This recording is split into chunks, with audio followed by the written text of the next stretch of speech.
one, I would definitely say to get comfortable with talking about yourself, because this is a reason why a lot of people don't think of themselves as the thing or the secret sauce, as we say, or whatever, is because a lot of people are not comfortable with talking about themselves. And the thing that I say to that is, it's not about you. Like, once you start a business, it's not about you, right? It's about who you serve and how you help them. So get comfortable with that thought. Every time you feel like, oh, I'm too nervous to sell, or I'm too nervous to talk about my thing, realize that it's not about you. You created your business to serve. And so for every time that you don't show up, or for every time that you say, oh, I can't do this, or I'm scared, there's someone out there who's missing out. Because trust me, there's someone who's waiting for you to show up and talk about your thing. You're listening to the Black to Business podcast, an educational podcast providing Black entrepreneurs with the tools and resources to start and grow their businesses. We chat with vetted Black entrepreneurs, thought leaders, and business owners as they provide tips and resources to help take your business to the next level. I'm your host, Monique T. Marshall.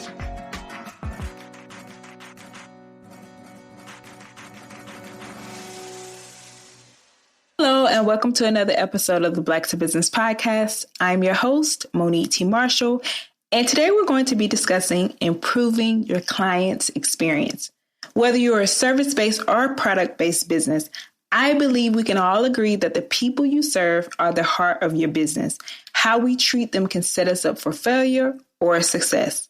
And I believe it's the basic elements we find in Business 101. But more often than not, we realize that we may be doing it just a little bit wrong.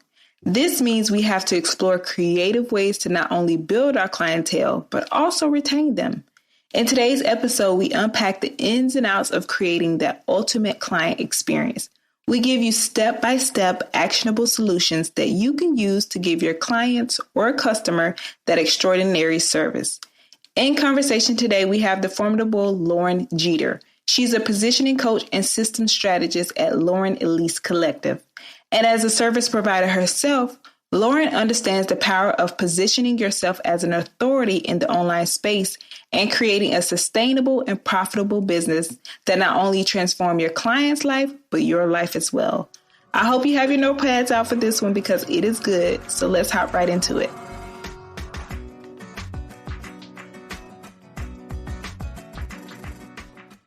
So Loran, welcome to the Black to Business podcast. I'm excited to have you here today because we're talking about one of my favorite topics, and it's about improving clients' experience. And another thing that I love that you're an expert in is establishing authority. So welcome to the Black to Business podcast.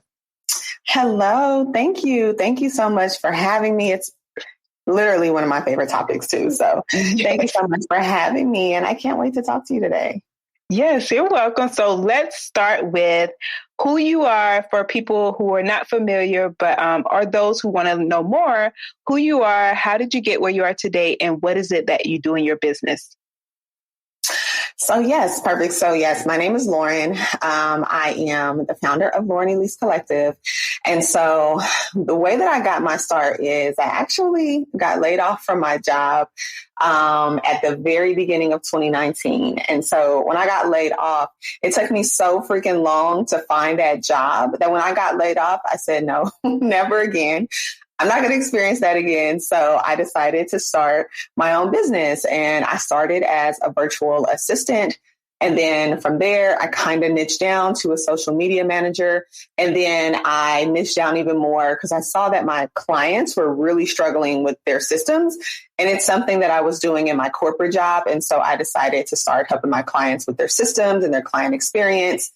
And from being a service provider, I noticed a lot of gaps and holes in my learning and the resources that were available to me.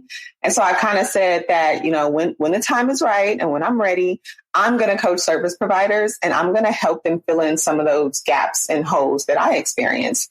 And so here I am. Now I coach service providers on their client experience, on positioning in the online space, and really just establishing a good foundation for their business.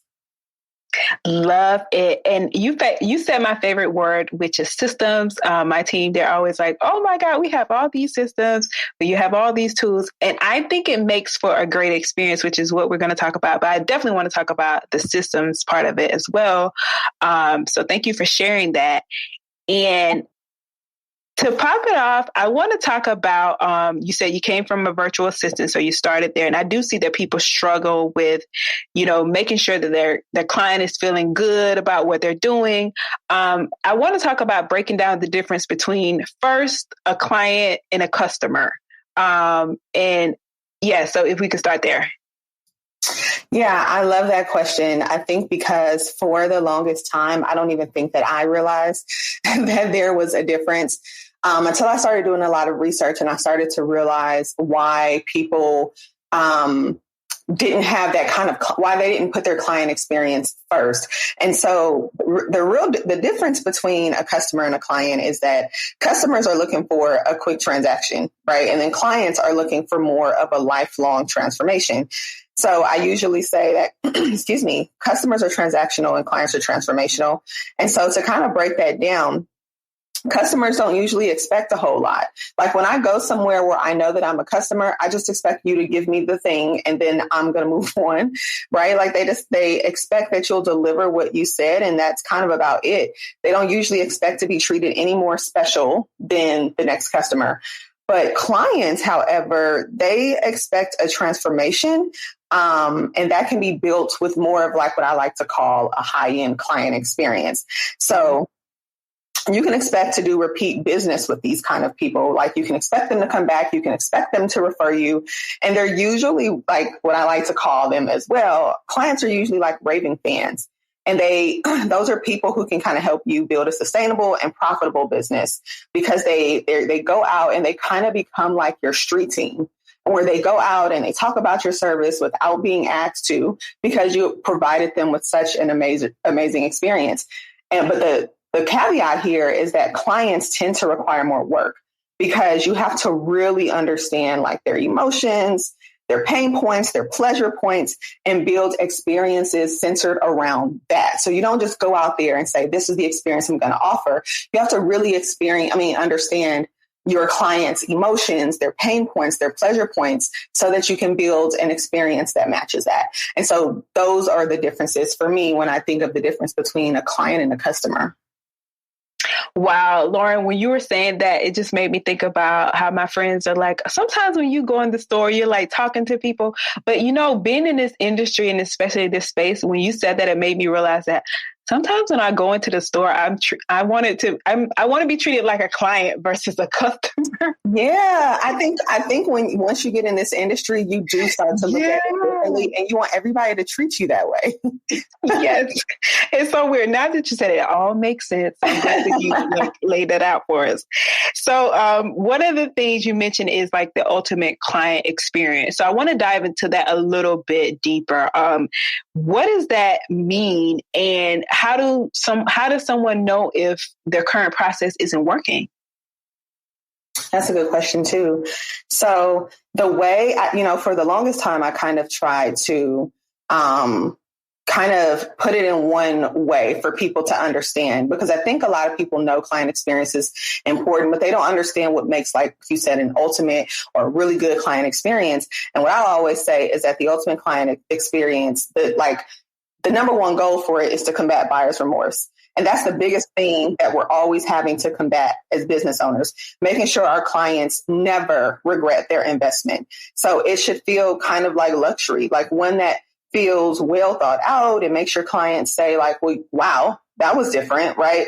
And so it's an experience. I like to think of the client experience or the ultimate client experience as something that starts before the sales call or before they say, before they even get that initial thought of, I want to work with you.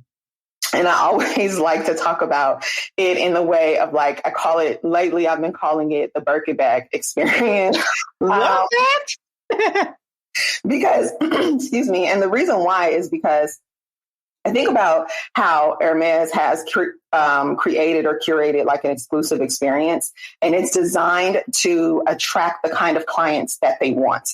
And our client experience should feel the same way, right? It should be curated for the kind of person we're trying to attract and curated in a way that shows people how to treat us.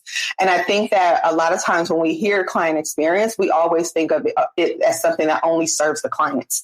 And no, because then we also in the same breath will say, well, I don't know how to attract the kind of clients I want. Your client experience should dictate that. And it should steer, it should, I guess, not scare away. That's the wrong term, but it should, for lack of better words, scare off the people who are not a good fit and help you attract more of the good fit. Because, like I said, it's been designed to attract a certain type of people. Because like when you think of Hermes and you think of, the type of client that they attract, their experience is set up so that everyone can't get in. Everyone can't just go in and walk around and grab a Hermes bag or a Birkin bag. It's like it's the one example that I give to people that they're like, okay, I get that.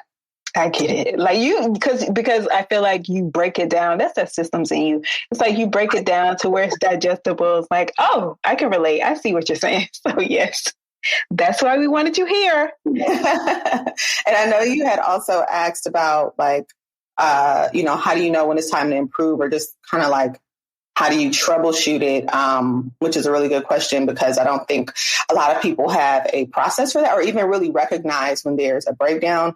And so what I like to think about the client experience as when I think about like trying to fix things is identifying like where the gaps and holes exist in the process and then filling them. So for example, like, this was like a major problem for me because I am a systems person. I'm a tech person. Tech comes easily for me, but it took me a while to realize that that's not the case for everybody. So when I first started offering like system setups for my clients, they would be introduced to even more tech by working with me, like different tech for like communicating with me, or my project management system. That was a totally different tech too.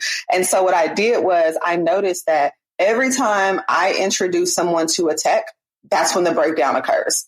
And so it was really me just paying attention to where are the gaps? Like every time I do what happens? And so that's what I did. So I had to ask myself, like, why is this happening? Why does this keep happening? How can I fix it? And so and a lot of times it's really an easy fix. Like for me, it was, okay, let me create mini video walkthroughs. So every time I introduce you to a tech, or every time I introduce you to something that you probably don't know, I'm going to pair it with a video walking you through it so that you're like, oh, okay, I get it. Right. And it literally saves me so much time. It saves my clients so much frustration because, again, this entire thing is about combating buyer's remorse. If I would have never fixed that, so many clients would have regretted working with me because they're having to be faced with so much tech that they don't understand. It would have overcomplicated the process. So it's kind of like, it's your job as the CEO and being honest with yourself and saying, look, this ain't working. Why is it not working? And so yeah, that's kind of how I troubleshoot it. And I have these 3 things, if you don't mind me sharing, that I think, please do, that I think that people, I guess, what would I call them? I guess like 3 key identifiers for you to know if your client experience isn't working. Because sometimes that's what people feel like. I know it's not working, but I just don't know how to identify it. So one, I think, is probably the example that I just kind of mentioned for myself, is that people were starting to slip through the cracks, or they were falling off, or I wasn't hearing from them. And that was an identifier for me when things aren't going as smoothly as I had hoped. So that's one identifier. If people are starting to slip through the cracks for like the simplest things. And then I would say the second one is you notice kind of that nobody's coming back, or they're not referring people, or, and because I know for me, for example, my clients love to get on like Instagram and like sing my praises. If you notice that no one's kind of singing your praises, or even if it's just extremely hard for you to even get a testimonial out of your client, that to me is also an identifier that there's something wrong with your client experience. And then I guess the third one would just be kind of having a repeatable process in place for analyzing those gaps. Because earlier I said that I analyze and determine where the gaps and things exist. But you need a process for that. Like you have to actually have a process. And so if you don't have a process for being able to say, hey, something's going wrong. Let's fix it. Let's fix it. That's also, to me, a sign that there's probably a gap in the process because you don't even know how to identify it. That makes so much sense. That does. And especially the singing your praises, because that's social media now. So that's the best way to advertise a lot of times. And that's how I go based on referrals alone now that you say that a lot of times. Yeah, I know referrals have been, for a while, it was my bread and butter. So I thrive off of getting referrals. Okay. So, Loran, when you say that, it says, when you were giving those tips, it says to me that this takes work. And when I think about work, I think about creating a strategy. So what advice can you give for people who know that there's like those three things that you mentioned, they're at least facing one of those. So what advice can you give them in terms of creating a strategy for their client experience? Okay, so that's a good question because I'm sure somebody who's listening is probably thinking that. How do I actually create a strategy around doing this? And I like to think of it as kind of twofold. So on one hand, you kind of have to have, not even kind of, you have to have done the research to determine like how your clients like to be served. Like me, when I was creating my client experience, I didn't just wake up one day and say, this is what I think that my people would like. So, and I kind of also had to pair that with what is working in my industry. Other people who are doing what I'm doing, what are some of the things that they're doing? And so, for example, I guess, I know in my industry, we use certain tools and that in general, my clients are best served through walkthrough videos, welcome guides, like thoughtful gifts, deep dive calls prior to getting to work and things like that.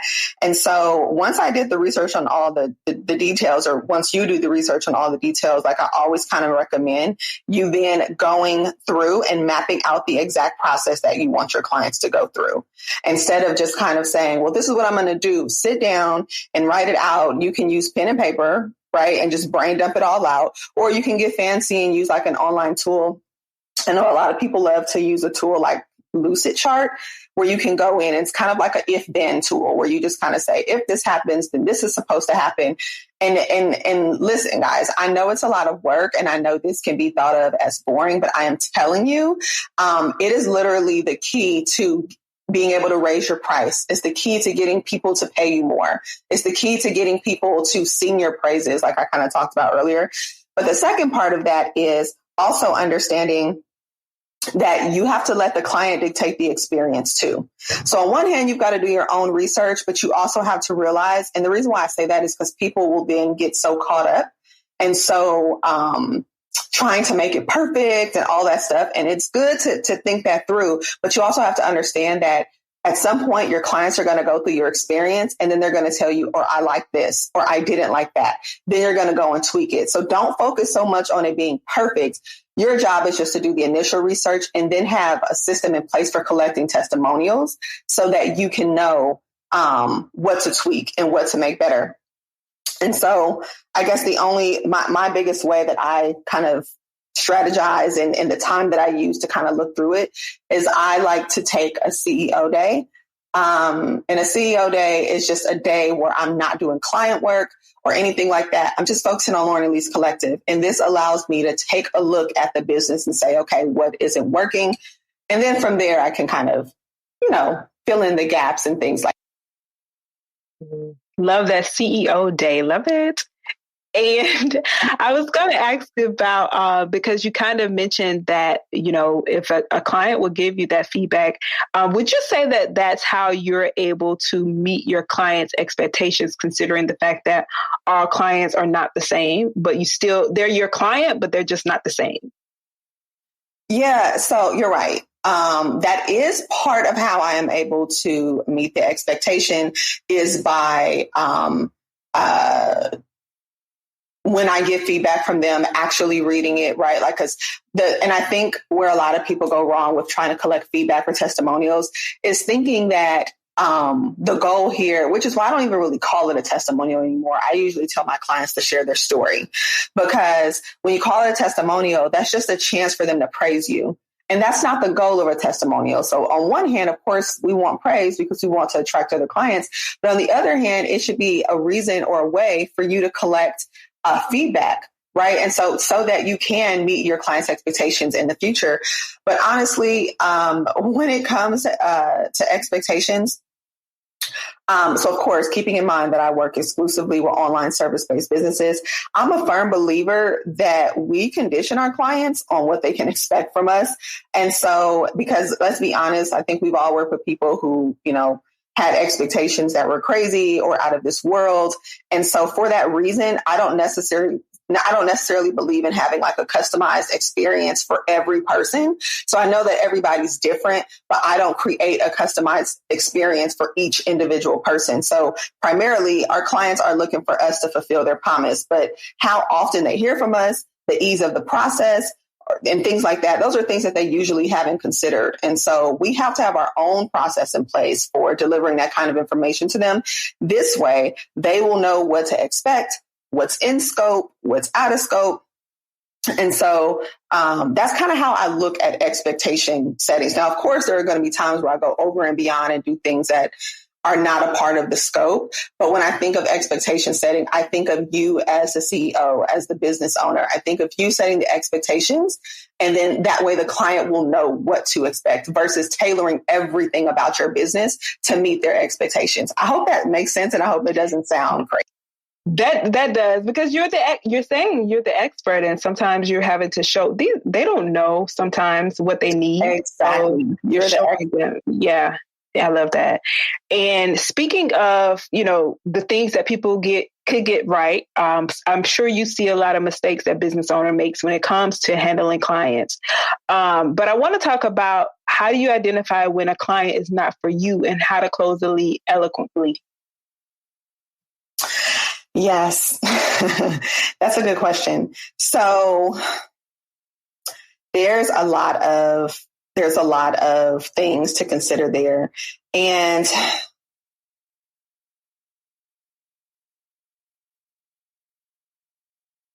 hello? Yes, I'm here. Oh, I'm sorry. I think I don't know what happened. Sorry about that. Okay. So I don't know what happened in the screen anyway. So as far as like determining if a client is a good fit or determining when they're not a good fit, I kind of like to teach or talk about the fact that I like to create easy yeses and easy nos in my business. And so I first want to even address the fact that many business owners don't even know when a person is a good fit. And they simply say yes to any and everyone who can afford them. And I think it's first important to determine what qualifies them to work with you, right? Like what must they have in place or where must they be in their business in order for you to get them a transformation? And so once you determine that, it'll be a lot easier to identify people who are not a good fit. Because trust me, once you work with I like to call them soulmate clients. Once you work with a soulmate client or like the ideal client, you're never going to want to go back. You're never going to want to say yes to anything that does not fit that description. And so aside from that, anyone who knows me knows that I am super, super big on boundaries. And so this means that before a client comes to me, I already have things in place that tell me if they're a good fit. So, and I'm also really big on allowing like my mission and my vision to guide my decision. And who I work with or who I collaborate with, if they don't align with the vision or the mission, it's an easy no for me. And that kind of goes back to what I was saying at the beginning, creating easy yeses and easy nos in the business. And so as far as like letting the lead know that they're not a good fit, I also believe in being, I always say, the answer or the resource, right? Like either I'm going to have the answer, which is like working with me, or I'm going to be able to have the resource, meaning I can tell you, unfortunately, I'm not a good fit, but here's a resource you could use, or here's a person who might be able to help you. And so I basically have like templated emails so that I don't have to get my feelings involved and I don't have to feel bad for telling them no. But I have like templated emails set up so that we can send them automatically when a person isn't a good fit. Like, hey, so-and-so, super happy that you reached out to us. I love learning more about your business. Unfortunately, we're not a good fit at this time, but here's a resource. Here's the thing that you can do instead or in the meantime. And then, maybe in the future, if you're a good fit, you can come back or something along those lines. But that's usually how I handle them. And that's usually how I let them down in a nice way by telling them, I'm not a good fit, but here's something that might be. Yes. Taking notes. So we also talked about systems and processes. You've mentioned quite a few. I also want to talk about, what are some standard operating procedures businesses can develop for dealing with clients, as far as it comes when it comes to processes and setting up automation. Talk about the importance of automation. Yeah. So you'll probably hear me say SOP just because, it's easier to say. But for anyone who doesn't know what SOP is, it's a standard operating procedure. And the SOPs are basically documents that outline the step-by-step process for any given task in your business. And it's literally the lifeline of my business because it's what prevents me from forgetting a step or prevents anyone on my team from forgetting a step. And so for a successful client experience, I would suggest SOPs for, I like to call it pre-booking or pre-booking funnel or just whatever happens before they say yes to you. So whatever that looks like, whatever that process is going to look like as far as, the ease of them booking a call with you or just the emails that they get after they book a call, whatever the case may be. So an SOP for a pre-booking funnel, I would highly suggest. An SOP for if the client says yes to you, then what do you do? Or if the client says yes, but you send them a proposal or something like that and they ghost on you, you need a process for that too, because they may not be ghosting because they don't want to work with you, which is something I think a lot of people immediately assume. They may be ghosting because they're busy, right? And I think a lot of times we don't realize that a lot of the people that we talk to, they have a business too, or they've got a lot going on too. So you need to have a process to follow up with them. And then also a process for actually onboarding them. Like say they pay their proposal, everything goes smoothly. What does that process look like? A SOP for how you fulfill the service, like the steps that you take to actually get them the transformation they paid you for. And an SOP, I would say, for offboarding. And lastly, as it pertains to client experience, an SOP for past client experience, because I love following up with my past clients. I love sending them a 30, 60, 90-day check-in. What does that process look like so that I'm always top of mind? So that if they leave and their service is done, they'll come back because I'm always top of mind because I've got emails going out to them.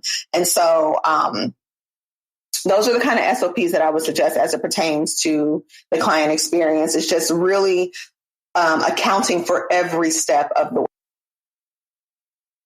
Love it. Now, Loran, I'm going to say I always like to play devil's advocate sometimes. And that sounds like a lot. I mean, I work on it, so I know it's a lot. But it's so important. It's so important, like you mentioned before, to have these systems in place.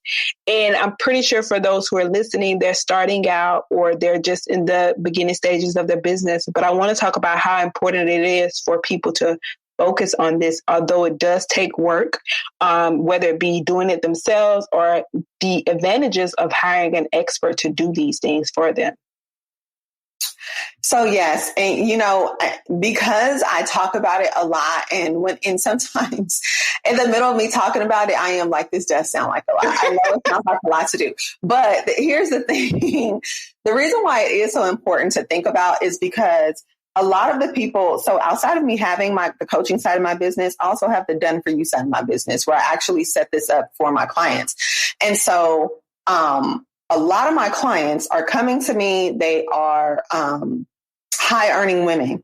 And so these are women who have gone their entire business, winging it, struggling, burnt out, overwhelmed, all these different things. But they somehow have made multiple six figures in their business. And this is the reason why it's important for you to think about this from day one, because you don't have to, everything about the business doesn't have to be a hustle. You don't have to go through a hustle and through a struggle in order for you to become successful.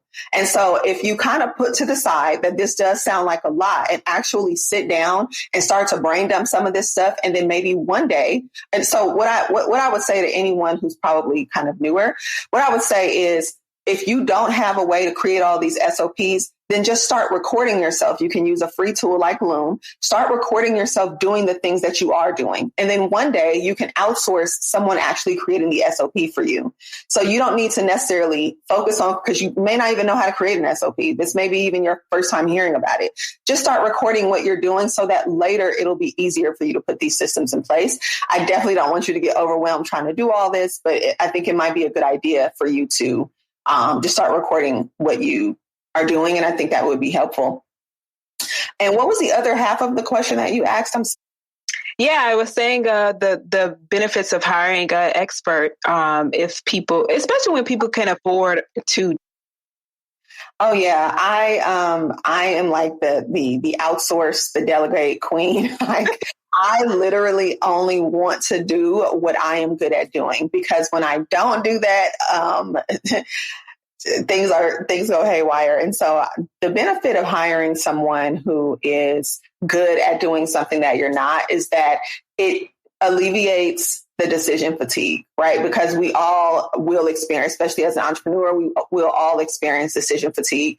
And that just means that you're trying to make every single decision in your business, and even decisions where you're not even knowledgeable. Like I know there's so many of us out there on social media creating our own graphics, trying to create systems, trying to do email marketing, like all these things that we don't even know how to do or are just not in our wheelhouse. And so the benefit in outsourcing this to someone is that now you don't have to worry about it. Now you don't have to spend because as an entrepreneur, we only have but so much creative energy, and that's where we thrive, in our creative energy. And so exerting more energy, trying to do stuff that you don't know how to do, I'm telling you, it is the fastest road to burnout. And I know that because I've done it. Like I've been through burnout, and it was the worst feeling ever. And so outsourcing the things that you're not good at in your business will help to prevent some of the burnout, and automating it prevents you from having to recreate the wheel. So if you figure out how to automate anything in your business, I suggest you do that ASAP, so that you are not trying to chase all the things and do all the things for every single time you get a client. You're trying to recreate the wheel. You're trying to retype the email. Automate it. Create templates. I'm the template queen. I create a template for everything. So I would say that's the benefit of outsourcing it, and that's the benefit of automating it. So you don't have to do it all the time, and it'll save you a lot of time and money. Love that. And I second that, automation. And I know one of the other things you talk about is the fact that the income aspect of doing these things and setting these systems in place, because that is the benefit of also operating in your wheelhouse. So if you could just touch on the transformations that it's able to create when it comes to like income for people and the stories that you maybe have witnessed or seen in your own business. Yeah. You mean income as far as like when you put these things in place, how it increases your income, or like how it saves you money? Okay. Okay. So one thing I will say for my business is that by automating certain things or putting processes in place or outsourcing and delegating things to someone else, it's kind of what I was talking about earlier when I said that creative energy. So I remember one time on Twitter, I said, as the CEO, you are the thinker, not the doer. And I think it got me in a little bit of trouble, not trouble, but there were a lot of people who were just like, well, at the beginning, you can't be just the thinker, you can't afford it, things like that. But I am a strong believer in starting out the way that I want to finish. And so I understand even at the beginning that as a CEO, it's my job to be the thinker. It's my job to create all the earth shaking or whatever ideas. And so by quickly deciding to outsource it or automating until I could outsource some things, by doing that, it allowed me to come up with all the creative ways that I serve my clients. It's very difficult to show up online or show up, and market however you market consistently. It's very difficult to serve all the clients and do all the things if we're also trying to do other things. And so by outsourcing it and things like that, I was able to outsource and automate. I was able to serve my clients better. It allowed me to show up better, like in the online space. It allowed me to show up better. And that allowed me to allow people in the online space to get to know me better.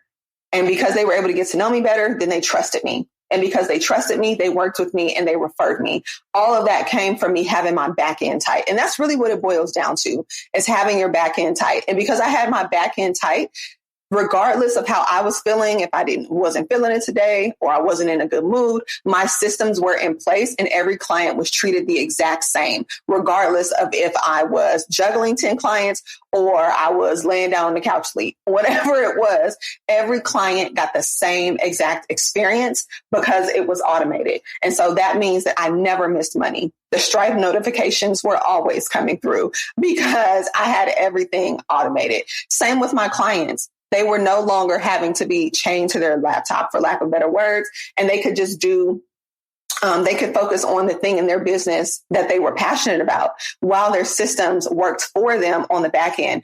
Because that's really what I believe. I believe in making my business work for me versus me always having to work to grow it. And so that's what I would say was helpful for me and I really think it was the key to me scaling my business to multiple six figures, is having my back end in order. Yes.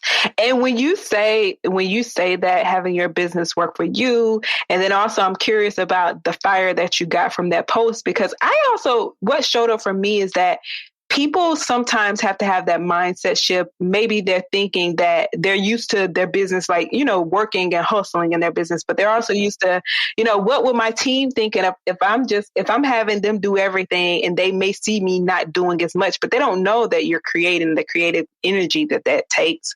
So I think it's a mindset shift for people not to feel guilty about that. It definitely is, because one thing I had to realize, because it was the same for me, one thing I had to realize is majority of us are coming from 9 to 5s. And so because we're coming from 9 to 5s, that's a totally different mindset. Most people that have a 9 to 5, they are the doer, right? They're doing what they're told. Someone is telling them, these are your tasks. This is your role. These are your responsibilities. You just show up to work every day and do it. And so now, I don't know how old everyone is that's listening to this, but let's say you've been working a job or having some sort of job for the last 10 years, and then you start a business. It's very difficult to shut that off. And so I think that was the reason why, when I said that, I think that's why people were like, well, you can't always be the thinker. Like, I had to hustle and I had to be the doer. And when you first start out, you are going to hustle. You are going to be the doer. That just is what it is.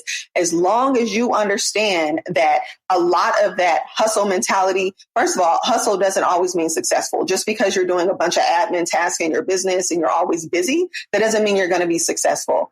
And so the faster you can get that through your mind, even if you are still in the do stage because you're starting out, as long as you can keep in your mind that your real position as the CEO is to be the thinker, and you know that right now it's just a season of you doing, because that is what prevents people from being. I don't know if you've ever heard, but I know in my industry, it's very popular for people to say, well, I'm not going to hire. I'm just going to do it myself. I do it better anyway. I'm just going to, I'm going to be the person that does it. And the reason why it's hard for us to outsource, the reason why it's hard for us to delegate, or even some people are even afraid of automation. The reason why it's so hard for that is because we don't go into our business understanding that we are supposed to be the thinker. And we just take on this doer mentality. And the next thing you know, years have gone by and we're still running our business like a side hustle. And so I think that's where I kind of caught fire from, is people saying, well, I had to hustle. We all had to hustle. But at some point you transition. And like you said, it's a mindset shift. Definitely. And that makes me think about this post I saw. I mentioned it before, but this woman was saying how she goes on vacation, and she says you can go on vacation, but your business can't go on vacation. She was saying how she promotes her social media. She's batched these things, but she caught a lot of fire and had to come back and explain that. I knew what she meant, but I saw that it's like, no, you can actually have this set up in advance and you can go on vacation. Because you should. Because if you don't, how else are you going to take a vacation? Right. You're going to be posting on later to push it to automate on there. It's too much. It is. It's way too much. Well, Loran, what you've definitely done is you've given us some tips. You've given us some 1, 2, 3 steps, and you've given us a lot of resources that we can use. So you have definitely established that you are an authority figure in this industry. And that's why we wanted you to be here. You're welcome on the podcast. So that brings me to, I know you have a program built for authority, teaching people how to be like you. Talk about why you created that and what it does. What's your program about? So yes, I created this program specifically for online. I like to call them service-based leaders. And I created it because if I'm just being 100% transparent, I know that in the online space, service providers are always targeted. Someone's always trying to sell us a $37 product, or someone's always trying to tell us what we should and shouldn't be doing. And a lot of times, the people that are telling us that have never been service providers, or they were a service provider 5 or 6 or 7 years ago, and they're just a little too far removed and they can't relate anymore. And so the thing for me is that I'm not that far removed. I'm still a service provider, will always be a service provider. And so I wanted to create something from the standpoint of I'm right here with you. You can do this because I've done it and I'm still doing it. Right. And I think a lot of times service providers think that the only way for them to be successful is for them to go to be a coach or to become a consultant.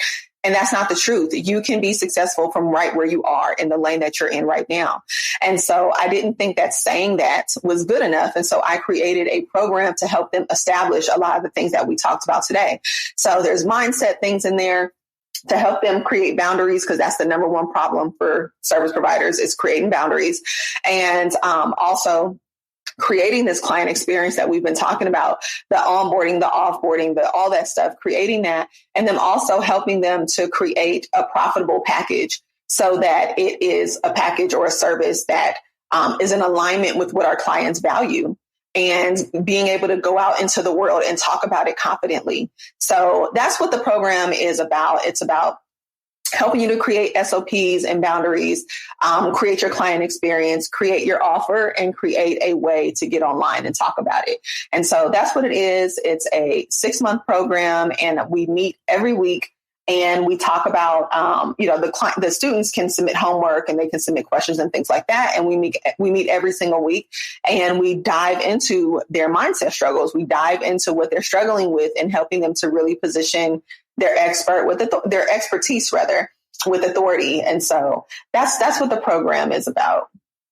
I love that. And I think it's so important that you have something that people can meet up, because I've found that when people have a community, like just to be around certain people, that really matters in propelling your business. So yeah, because I think a lot of times we think we're the only one struggling with this thing, and to be put inside of a community with other people who are also struggling, it makes you feel like, oh, okay, I'm not crazy, or, oh, you know what? I can actually do this. So yeah, community is everything for me.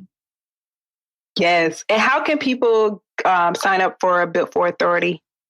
So you can definitely go to builtforauthority.com and you can sign up for it there. But I know that a lot of you listening to this may have never heard of me. So you can always follow me on Instagram at Loran Elise Collective, and then you can DM me. Because if you go to builtforauthority.com, you may, look at it and you may say, well, this sounds interesting, but I don't really know you like that. So you can DM me and ask me all the questions that you like, and we can talk about it and see if it's a good fit, because I am very, very particular about the space and the community. Like I said, community is big for me. So I'm very particular about the people that I let in, because I want the space to feel safe. Right. And so if you are wondering if you're a good fit, you can definitely, like I said, DM me on Instagram and we can talk about it. Love it. And Loran, I want to ask a question about advice on those who are listening. How can they position themselves as an authority within their space? Any advice on that? Yeah, so I would say that the best way for you to position your authority is to position you and not the thing. Not the offer, now, if you're a product-based business, it might be a little different. I don't deal with product-based businesses, I will be honest. But if you're in the service-based industry and you offer any type of service, I always say to position you. I always say to position you as the secret sauce and not to hide behind the service. And the reason why I say that is because when I got into systems and I was setting up systems for my client, the number one system or tool I would set up for them was Dubsado, a system called Dubsado. And so I would set that up for them, and I was always talking about Dubsado. all the time. And what that would make people do was go sign up for Dubsado. And when the goal was for them to work with me. And so once I shifted my mindset around that, then I started talking about why you need me in order to get a successful Dubsado setup, for example. So I had a framework, I had a signature process, I had a signature way of doing things. I was able to take it from, a lot of people, it can take 6 months for them to set up the platform. I could set it up in a day. So then I started positioning myself as the thing that you need. And I started to shape the narrative in their mind around why they needed me, so that even if you found someone else to set up Dubsado for you, you weren't going to get the Loran Elise collective experience. And that's what my people wanted. That's what positioned me as an authority in my space, is saying, hey, I have a process for this. I have a signature thing that I've thought out to get you from A to B. And in order for you to get that, you have to work with me. And that's what authority is all about. It's having that leverage. It's making people look to you as the go-to, right? It's making people say, you know what? Anytime I need to learn about Dubsado, I'm going to go to Loran. Loran is the end all be. And that may not even be the case. But in my people's mind, it was. And so that's what I would say if you are trying to position yourself as an authority. Have a unique way that you do things. Have a signature process or a framework or whatever is easier for you to digest. Have a signature process that you have to get your clients from A to B, and talk about that process day in and day out. And that will make people look at you as an authority, because now you're not just talking about the thing, you're talking about what's special about you. Is the fact that you have this unique framework. And so that's where I would say to start when you're thinking about positioning yourself as. I love that. And I just wrote that. Why you need me? Because and it's especially how you put it, in the fact that a lot of people are promoting these tools and they're leaving themselves out. So I'm going to even take that. Because it's very easy for people to say, I'm afraid to show up, or I'm afraid to do this, or I'm afraid to do that, or I'm lacking confidence. And the reason why you're lacking confidence is because you haven't created your own. Like when I created my framework, there was nothing you could tell me. There was nothing you could tell me. I showed up all day, every day talking about it. And because what I was really going to say is, a lot of times we feel like, the space that we're trying to enter into, it's oversaturated. And the reason why you feel like that is because you're showing up and talking about your thing in the same exact way as everybody else. The moment I created my S4 framework, the doors became open for me. There was no more competition, because that's Loran's thing. And you can only get that by working with Loran. And that is where all the kind of the mindset blocks kind of melted away and all of that stuff. So I would highly recommend you position you as the reason why they need your thing. Yes. And I want to talk about, I know you mentioned before some tools. So before we wrap up, I want to talk about any of your favorite tools that have helped you as an entrepreneur that you can't live without, some that people can take advantage of. So I did, even though, we don't push Dubsado here, we push me, but I will be honest that Dubsado is it's the CRM that I use, or client relationship management tool. It's the tool that I use. It's the tool that has helped me when I was just only doing done for you services. It's the thing that allowed me to automate my client experience. And so, I used Dubsado for my CRM. And then I use a system like ClickUp for my project management. So Dubsado kind of allows me to store all my clients in one place, take payments, book calls and emails, contracts, all that stuff. And since we're mentioning them, if you use my code Loran Elise, you'll get 10% off if you decide to use it. But then ClickUp as my project management tool, it allows me and my team to communicate with each other. I can create forms, which is how I collect testimonials. I can mind map out any new processes like we kind of talked about today. And I can also brain dump my CEO ideas, all inside of project management. So I use ClickUp for project management. And of course, I also love the Google Suite. So couldn't live without my Google Drive, Google Docs, Google Sheets. In case you haven't noticed, I'm a huge fan of tools that you can do multiple things with. I don't like having one tool for this and one tool for that. I want one tool that can do 10 things for me. That way my tools are lean. So those are the three that I use it. Of course, I also do the way that I communicate with my clients whenever we do like a sales call, and I use Wearby for that. Wearby is like Zoom, except for it's different. It's called Wearby, and I started using it when the pandemic started because everyone jumped on Zoom and it was acting crazy. So I use Wearby instead of Zoom, and those are like the 4 prime things. I need my CRM. I need my project management system. I need my Google Suite for the Google Drive and all that stuff. And then I need my video tool, which is Wearby. And those are, I would say, the tools that I use that I literally can't live without. Love it. I'm definitely going to link these in the show notes. And Loran, any advice to someone in their startup journey, whether it's something that you wish you would have known when you first started, any advice or tips? Yeah, excuse me. Yeah. If I had to do it over and I were to take any advice, I would say one is I would definitely say to get comfortable. Well, I mean, there's a lot of different things. So one, I would definitely say to get comfortable with talking about yourself, because this is a reason why a lot of people don't think of themselves as the thing or the secret sauce, as we say, or whatever, is because a lot of people are not comfortable with talking about themselves. And the thing that I say to that is, it's not about you. Like once you start a business, it's not about you, right? It's about who you serve and how you help them. So get comfortable with that thought. Every time you feel like, oh, I'm too nervous to sell or I'm too nervous to talk about my thing, realize that it's not about you. You created your business to serve. And so for every time that you don't show up or for every time that you say, oh, I can't do this or I'm scared, there's someone out there who's missing out, because trust me, there's someone who's waiting for you to show up and talk about your thing. So that's one thing I would say.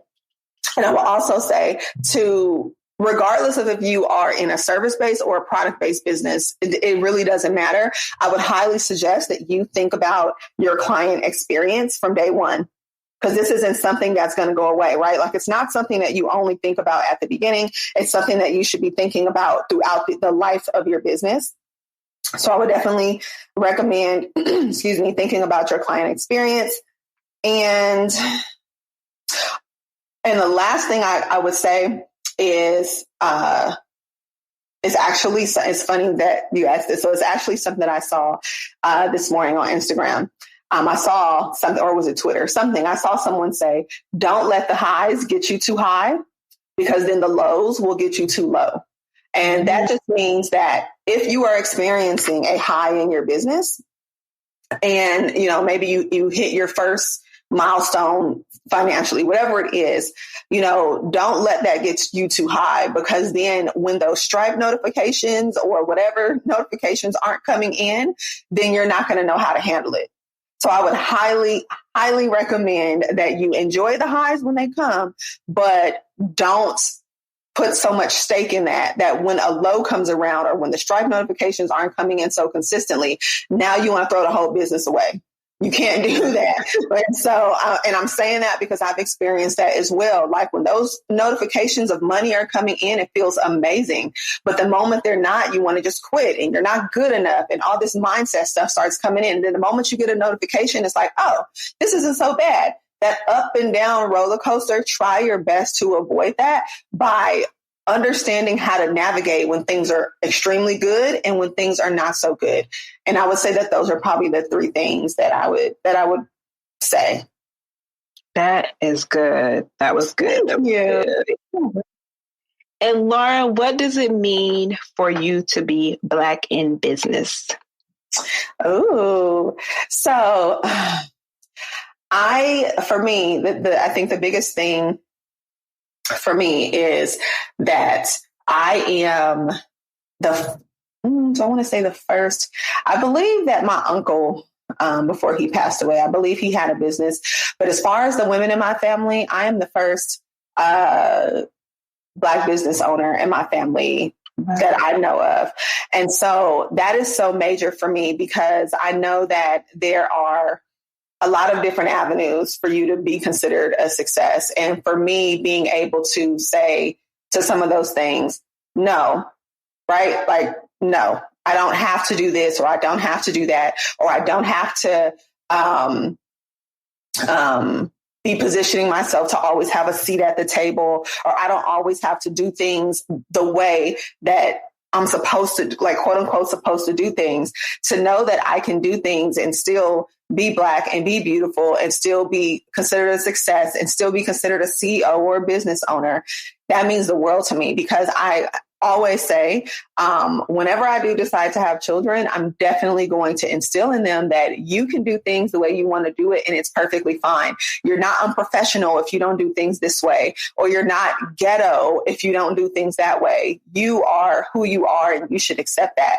And so for me, it just means owning that. It means owning however I feel like showing up, and however I show up is good enough. And it doesn't have to be tailored, and it doesn't have to be shifted to fit something, to fit someone else's narrative of me. And so that's what it means to me, to be able to own exactly who I am, and for that to be okay. Woo, that was deep. And I felt everything you said. Yes, we're changing these narratives. Yeah. So absolutely. Yes. And my last question is, we've kind of talked about it, but I want to wrap it up with, if I was a business owner wanting to work with you, how could you help me? Yeah, so I run a very lean business. I've only got 2 things that I offer. And so if you wanted to work with me, or if you wanted to see how I could help you, rather, you could do so in one of 2 ways. So I could help you through coaching. And coaching you on building the foundation of your business, so you can have certain things in place that we've talked about. Like I said, SOPs, the client experience, navigating when a client is a good fit or not, because I know that's major for a lot of people, and how to position yourself as an expert in the online space, like all of that kind of stuff. So that's in my group program. Like I said, where I coach my clients weekly on how to handle all these different areas. And so if you are like, you know what, Loran, all that sounds good, but I actually need your guidance for a prolonged period of time, then my program, Built for Authority, is the way that I can serve you best. But if you are a more established CEO and you're like, you know what, I'm not doing none of that, I'm not sitting in no 6-month program, I just want you to do it for me, then my done for you services are great. I have a service that I call a VIP weekend, where I come in, we map out this entire process together. I set up Dubsado for you and we automate it. And then we have a 90-minute authoritative positioning call, which is basically me diving into your content on social media. And then we have a coaching call where I can coach you on how to position yourself. So it's more of like a 2-day service where I just do it for you, or there's the 6-month coaching where I can help you create a better foundation for your business. Amazing. And tell everybody again where they can connect with you, find you, and support you. Yes. So where I hang out at the most is on Instagram. And so you can find me there at Loran Elise Collective. Loran is Loran. Loran Elise Collective. That's where I'm at on Instagram all the time in my stories. I'm also, you can find me on my website at LoranEliseCollective.com. We're actually also working on a blog and a podcast. And so those I'm hoping to have up relatively soon. And that's where I'm going to spend a lot of my time too. But currently my website and my Instagram is where I am majority of the time. Got it. Well, Loran, thank you so much for being on the show. I have taken so many notes, and I'm sure those who are listening have gained a lot of value and insight. We really appreciate you for being on the show. So thank you. Thank you. And thank you so much for having me. I hope that I didn't bore anyone with all the systems talk, but it's for good reason. We love it. And thank you again for having me. I appreciate it. Of course. So until next time, for everybody. If you aren't getting up and setting up your SOPs and automating your business, then you definitely need to listen to this episode again.